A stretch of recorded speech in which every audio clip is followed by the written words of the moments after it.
പാലക്കാട് മണ്ണാർക്കാട് ബീവറേജസിന് മുൻപിൽ ക്യൂ നിൽക്കുന്നതിനെ ചൊല്ലിയുണ്ടായ തർക്കത്തിനിടെ യുവാവിനെ ബിയർ കുപ്പി കൊണ്ട് കുത്തിക്കൊലപ്പെടുത്തി. മണ്ണാർക്കാട് കണ്ടമംഗലം സ്വദേശി ഇർഷാദാണ് മരിച്ചത്. സംഘർഷത്തിൽ ഉൾപ്പെട്ട 2 പേരെ മണ്ണാർക്കാട് പോലീസ് കസ്റ്റഡിയിലെടുത്തു.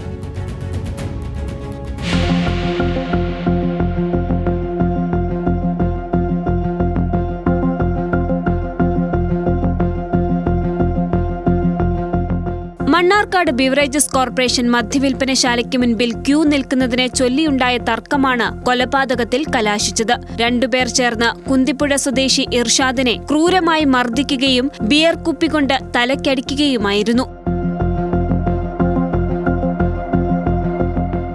തുടർന്ന് പൊട്ടിയ കുപ്പികൊണ്ട് വയറിൽ കുത്തി.